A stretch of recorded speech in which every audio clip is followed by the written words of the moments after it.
আসসালামু আলাইকুম। নিয়ে আসলাম আরও নতুন একটি রেসিপি। ক্যাপসিকাম আর গাজর দিয়ে কিভাবে খুব সহজেই এই দুর্দান্ত মজাদার সালাডটা তৈরি করে নিতে পারেন, সেই রেসিপিটা আজকে শেয়ার করব। তাহলে কি কি লাগছে দেখে নেই। এখানে আমি একটা গাজর কেটে নিয়েছি একটু চিকন করে। আমি এখানে বড় সাইজের একটা ক্যাপসিকাম কেটে নিয়েছি। সবগুলোই আমি চিকন চিকন করে কেটে নিয়েছি, আপনারা আপনাদের পছন্দ অনুযায়ী কেটে নেবেন। তারপরে এখানে আমি দুটো ডিম আগের থেকে ভেঙে নিয়েছি। ডিমগুলো আমি একটু ফেটে নিচ্ছি।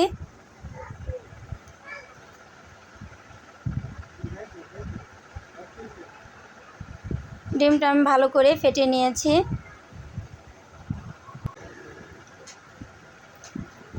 এখানে আমি 20 গ্রামের মতো বাটার নিয়েছি। আপনারা চাইলে বাটারের পরিবর্তনে এখানে 1 টেবিল চামচ ঘি দিয়ে এই সালাডটা তৈরি করে নিতে পারেন। প্রথমে আমি এখানে দুটো লাল কাঁচামরিচ কেটে নিয়েছিলাম, সেটা দিয়েছি। তারপর আমি গাজরগুলো দিয়ে একটু হালকাভাবে আগে ভেজে নিচ্ছি। স্বাদ অনুযায়ী লবণ নিয়েছি। তারপর আমি ক্যাপসিকামগুলো দিয়ে দিলাম। এখন আমি গাজরগুলো দিয়ে একটু ভেজে নিলাম। যেহেতু আমি সালাদ তৈরি করছি, এখানে আমি গাজর আর ক্যাপসিকামটা একটু হাফ সিদ্ধ করে নেব, পুরোপুরি সিদ্ধ করব না। তারপর স্বাদ অনুযায়ী অল্প একটু চিনি নিয়েছি। মিষ্টিটা আপনারা চাইলে স্কিপ করতে পারেন, আমি দিয়েছি জাস্ট একটু খেতে ভালো লাগবে সেজন্য দিয়েছি। এভাবে একবার হলো এই ক্যাপসিকাম সালাডটা করে দেখবেন, খুব ভালো লাগবে খেতে, খুবই ভালো লাগবে। ইফতারি টেবিলে এই সালাডটা দিয়ে দেখবেন, খুব পছন্দ করে সবাই খাবে। তারপর আমি ডিমগুলো দিয়ে দিলাম।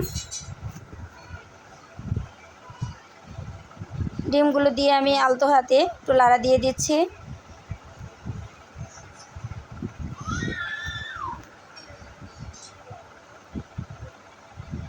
আপনারা চাইলে এখানে শসাটাও ব্যবহার করতে পারেন আপনাদের পছন্দ অনুযায়ী। আমি এইভাবে সালাডটা খেয়েছি, খুবই ভালো লেগেছে, এজন্য আপনাদের সাথে এই সালাডটা শেয়ার করছি। এটা ইফতারি টেবিলেও দিতে পারেন। সবাই সারাদিন রোজা রাখার পরে কিন্তু ভিন্ন স্বাদের কিছু খেতে ইচ্ছে করে। এভাবে একবার হলো সালাডটা তৈরি করে দিবেন, দেখবেন খুবই ভালো লাগবে, সবাই খুব পছন্দ করে খাবে। তারপরে এখানে দিয়েছি 1 চিমটি পরিমাণ সাদা গোলমরিচের গুঁড়ো। সাদা গোলমরিচের গুঁড়োটা অবশ্যই ব্যবহার করবেন, দেখবেন গাজরের যে একটা গন্ধ থাকে সেটা আসবে না। এই গোলমরিচের গুঁড়োটা দিলে খেতে খুব ভালো লাগে, এজন্যই দিলাম।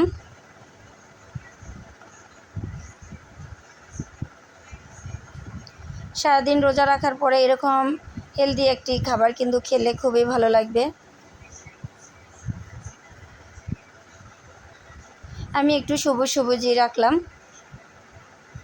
দেখুন কত সুন্দর হয়েছে। তৈরি হয়ে গেল ক্যাপসিকাম সালাদ, দেখুন কত সুন্দর হয়েছে। সব শেষে আল্লাহ হাফেজ।